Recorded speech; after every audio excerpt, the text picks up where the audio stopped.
कोरेगावात स्वीकृत नगरसेवकपदी ॲडव्होकेट अमोल भुतकर यांची एकमताने निवड, मान्यवरांनी केले अभिनंदन.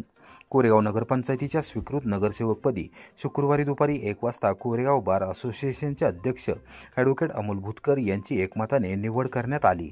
ते आमदार महेश शिंदे यांचे निष्ठावंत समर्थक म्हणून ओळखले जातात. कोरेगावकर नागरिकांची सेवा करण्याची संधी मिळाली असून त्याचे सोने करणार असल्याचा शब्द यावेळी त्यांनी दिला. कोरेगाव नगरपंचायतीच्या छत्रपती शिवाजी महाराज सभागृहात स्वीकृत नगरसेवक पदाच्या निवडीची प्रक्रिया अध्यासी अधिकारी तथा प्रांताधिकारी प्रमोद कुदळे यांच्या अध्यक्षतेखाली झाली. मुदतीत केवळ ॲडव्होकेट अमोल भुतकर यांचा एकमेव अर्ज आल्याने त्यांची बिनविरोध निवड झाल्याचे कुदळे यांनी जाहीर केले. भाजपच्या राज्य कार्यकारिणी सदस्या डॉक्टर सौ प्रियाताई महेश शिंदे, जिल्हा नियोजन समितीचे सदस्य राहुल प्रकाश बर्गे, कोरेगाव विकास आघाडीचे अध्यक्ष तथा प्रथम नगराध्यक्ष प्रशांत उर्फ राजाभाऊ बर्गे, नगराध्यक्षा दीपाली महेश बर्गे, उपनगराध्यक्ष राहुल रघुनाथ बर्गे, माजी नगरसेवक महेश बर्गे, सचिन भैया बर्गे, माजी उपनगराध्यक्ष जयवंत पवार, सुनीलदादा बर्गे यांच्यासह विकास आघाडीच्या सर्व आजी माजी नगरसेवकांनी यावेळी ॲडव्होकेट भुतकर यांचे अभिनंदन करून शुभेच्छा दिल्या.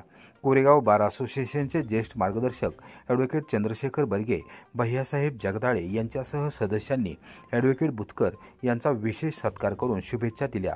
नगरपंचायत इमारतीच्या प्रवेशद्वारात असलेल्या माजी सरपंच बुवासाहेब बाळासाहेब बर्गे यांच्या पुतळ्यास ॲडव्होकेट भुतकर यांनी अभिवादन केले. त्यानंतर त्यांनी शहरातील शिवतीर्थ हुतात्मा स्मारक रोटरी उद्यान येथील छत्रपती शिवाजी महाराज आणि डॉक्टर बाबासाहेब आंबेडकर नगरमधील भारतरत्न डॉक्टर बाबासाहेब आंबेडकर यांच्या पुतळ्यास पुष्पहार अर्पण करून अभिवादन केले. ॲडव्होकेट भुतकर यांची जल्लोषात मिरवणूक काढण्यात आली. फटाक्यांची आतिषबाजी करण्यात आली. ॲडव्होकेट भुतकर यांचे आमदार महेश शिंदे, भाजपचे प्रदेश उपाध्यक्ष विक्रम पावसकर, जिल्हाध्यक्ष आमदार डॉक्टर अतुलबाबा भोसले, जिल्हा उपाध्यक्ष राहुल शिवमाने, तालुकाध्यक्ष निलेश यादव, माजी तालुकाध्यक्ष संतोष आबा जाधव यांच्यासह मान्यवरांनी अभिनंदन केले. नगरपंचायतीच्या हितासाठी पुढाकार घेणार. कोरेगाव विकास आघाडी आमदार महेशदादा शिंदे साहेब विचार मंच यांच्या वतीने आजी माजी नगरसेवकांनी स्वीकृत नगरसेवक ॲडव्होकेट अमोल भुतकर यांचा गौरव केला. त्याला उत्तर देत असताना त्यांनी स्वीकृत नगरसेवक पदाची जबाबदारी काय आहे त्याची माहिती आहे. कोरेगाव नगरपंचायतीच्या हितासाठी जे वाटेल ते करण्यास तयार आहे. माझे सहकारी पदाधिकारी यांना ज्या ज्या वेळी मदत लागेल तेथे सहकार्य करण्यास निश्चितच पुढे असेल असा शब्द त्यांनी यावेळी दिला. कोरेगाव येथील आझाद युवक मंडळाच्या वतीने गणेशोत्सवानिमित्त विविध कार्यक्रमांचे आयोजन. कोरेगाव येथील प्रसिद्ध आझाद युवक मंडळाच्या वतीने गणेशोत्सवानिमित्त दिनांक 29 ऑगस्ट ते 6 सप्टेंबर या कालावधीत विविध सामाजिक आणि आरोग्यविषयक कार्यक्रमांचे आयोजन करण्यात आले आहे.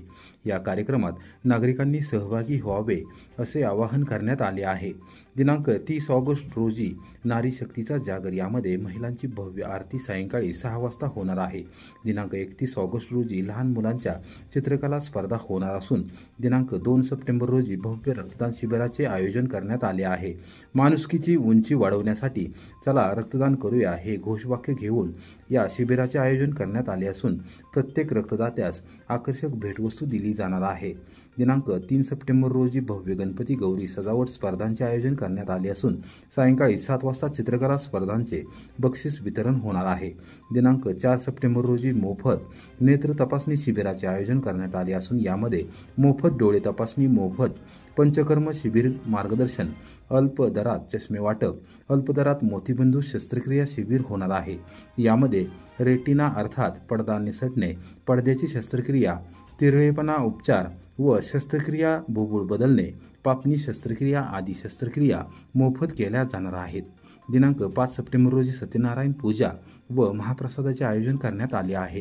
सकाळी 11 वाजल्यापासून दुपारी 4 वाजेपर्यंत महाप्रसादाचा कार्यक्रम होणार आहे. दिनांक 6 सप्टेंबर रोजी सकाळी 11 वाजता श्रींची वाजत गाजत विसर्जन मिरवणूक निघणार आहे. गणेश उत्सवानिमित्त आयोजित विविध कार्यक्रमांमध्ये सहभागी होऊन कोरेगावकर नागरिकांनी रक्तदान शिबिर आणि मोफत नेत्र तपासणी शिबिराचा लाभ घ्यावा असे आवाहन करण्यात आले आहे. साताऱ्यात आयटी पार्कचा मार्ग आता झाला मोकळा. एमआयडीसीच्या अधिकाऱ्यांनी लिंबखिंड नागेवाडी परिसरात केले ड्रोनने सर्वेक्षण. मंत्री शिवेंद्रसिंहराजे भोसले यांनी दिली माहिती. गेल्या अनेक निवडणुकीत चर्चेचा विषय असलेल्या साताऱ्यातील आयटी पार्कचा विषय आता मार्गी लागणार असल्याचे स्पष्ट झाले आहे.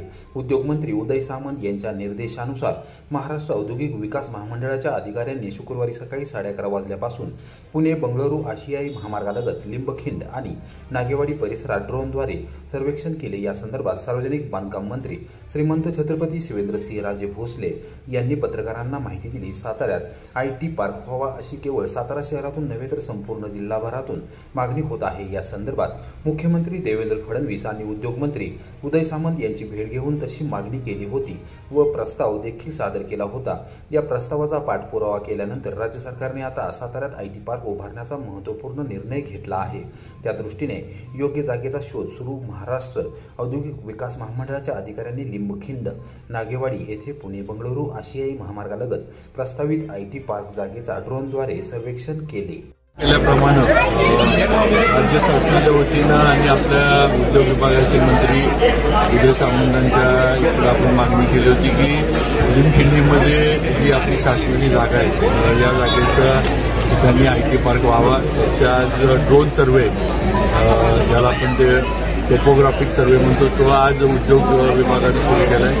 कलेक्टरांकडनं सगळी प्रक्रिया जी आहे जागा हस्तांतरण्याची ती कलेक्टर आपले जे आहेत त्यांनी पाटील साहेबांनी केलेली आहे आणि आता लवकरच एमआयडीसीकडनं या आयटी पार्कचं नोटिफिकेशन होईल. त्या दृष्टीनं पूर्ण पाठपुरावा मुंबईमध्ये आमचा सगळ्यांचा म्हणजे माझ्या ऑफिसचा सगळ्यांचं चालू आहे आणि बऱ्याच वर्षांची जी आपली खंत होती की आपण पुण्याच्या एवढ्या जवळ आहे. आज आता इथं आपण यशोदा कॅम्पसमध्ये हे कॉलेजेस झाले, मुलांना शिक्षण मिळतं, नोकरीला पुण्याला जायला लागतं. नक्कीच आज आमचा प्रयत्न हाच आहे की या आयटी पार्कच्या माध्यमातून पुण्यातली किंवा बाकीची आयटी इंडस्ट्री इथं यावी, इथंच मुलांना नोकरी मिळावी. अनेक वर्षाची सातारकरांची खंत सातारच्या प्रगतीच्या बाबतीतली ती दूर व्हावी. आज त्याचं म्हणजे सुरुवात झालेली आहे. लवकरच हा संपूर्ण जो आहे आयटी पार्कचा प्रकल्प उभा राहील. याच्यामध्ये आपण एक कन्व्हेन्शन सेंटर सुद्धा मी प्रस्तावित करतोय शासनाकडे की जसं कोल्हापूरला आता कन्व्हेन्शन सेंटर दिले, या कन्व्हेन्शन सेंटरचा उपयोग आयटी इंडस्ट्रीला पण होईल. त्यांचे काही कार्यक्रम प्रोग्राम घ्यायला, कॅम्प्स वगैरे किंवा जे काही त्यांचं असेल ते घ्यायला आणि आपल्याला सुद्धा सातारकरांना या कन्व्हेन्शन सेंटरचा उपयोग होईल. आपले काही वेगवेगळे कार्यक्रम असतील ते घ्यायला ते सुद्धा शासनाकडे प्रस्तावित करतोय. मान्य देवेंद्रजी फडणवीस साहेबांशी, मान्य उदय सामंत साहेबांशी हे सगळं पार्कचं झाल्यानंतर, कारण आता ही पहिली आहे सर्वेची, त्याच्यानंतर नोटिफिकेशन निघणार. त्याच्यानंतर नोटिफिकेशन निघाल्यानंतर त्याची जी काही डेव्हलपमेंट आहे ती मला वाटतं चालू होईल. मग रस्ते, पाणी, लाईट वगैरे हे सगळे तिथं आणून द्यायला लागेल आणि मग आपल्याला तिथं उद्योजक जे आहेत ते त्या ठिकाणी आणायला लागतील. आणि यासाठी सगळ्यांची म्हणजे मुख्यमंत्री देवेंद्रजी आणि उदय सामंत यांच्याशी माझा फॉलोअप आहे किंवा आमच्या इथं काहीतरी चांगले आयटीतले तुम्ही उद्योजक आमच्या इथं द्या. ज्या आहे ना एक मेसेज जावा आयटी इंडस्ट्रीमध्ये की साताऱ्यामध्ये आयटी इंडस्ट्रीची सुरुवात झाली आहे. या ठिकाणी जागा उपलब्ध आहे, या ठिकाणी वातावरण जे हे चांगलं आहे आणि मेन म्हणजे पुण्याच्या जवळ आहे. आपण 1 तास सव्वा तासाच्या अंतरावरच आहे. त्यामुळे फार काय पुणे सातारा याच्यामध्ये अंतर नाही. याचा फायदा आपल्याला व्हावा या दृष्टीनं प्रयत्न चालू आहे. कोरेगाव तालुक्यातील बिवडी येथे राष्ट्रीय महामार्गावर चेन स्नॅचिंगचा प्रकार. सुमारे $2.25 लाख रुपयांचे सोन्याचे दागिने चोरीस. कोरेगाव पोलीस ठाण्यात गुन्हा दाखल. सातारा लातूर राष्ट्रीय महामार्गावर बिवडी गावापासून 1.5 किलोमीटर अंतरावर पूर्वेस मॉर्निंग वॉकसाठी बाहेर आलेल्या सासू व सुनांच्या गळ्यातून $2.25 लाख रुपये किमतीचे सोन्याचे दागिने अज्ञात चोरट्यांनी भल्या सकाळी चोरून नेले आहेत. या प्रकरणी कोरेगाव पोलीस ठाण्यात चेन स्नॅचिंगचा गुन्हा दाखल करण्यात आला आहे. पोलीस ठाण्यातून शुक्रवारी सकाळी 11:30 वाजता मिळालेल्या माहितीनुसार बिवडी येथील काजल शंकर शेलार व त्यांच्या सासूबाई या गुरुवारी सकाळी 6:30 वाजता महामार्गावर कोरेगावच्या दिशेला मॉर्निंग वॉकसाठी बाहेर पडल्या होत्या. शिवांजली दूध डेअरीच्या इमारतीजवळ दुचाकीवरून जीन्स आणि टी शर्ट घातलेले 3 जण आले. त्या तिघांना पाहून भीतीपोटी 2 जणी पळू लागल्या. त्यापैकी दुचाकीवरील एकाने शेलार यांच्या सासूबाईंच्या गळ्यातील सोन्याचे दागिने तर दुसऱ्याने काजल शेलार यांच्या गळ्यातील सोन्याचे दागिने हिसकावून नेले. त्यानंतर ते दुचाकीवरून कोरेगावच्या दिशेने पसार झाले. त्यांनी ही घटना कुटुंबातील सदस्यांना आणि ग्रामस्थांना दिली। त्यानंतर कोरेगाव पोलीस ठाण्यात जाऊन फिर्याद दिली। त्यामध्ये 1,68,000 रुपये किमतीचे सोन्याचे दागिने चोरीस गेले असल्याचे नमूद केले आहे।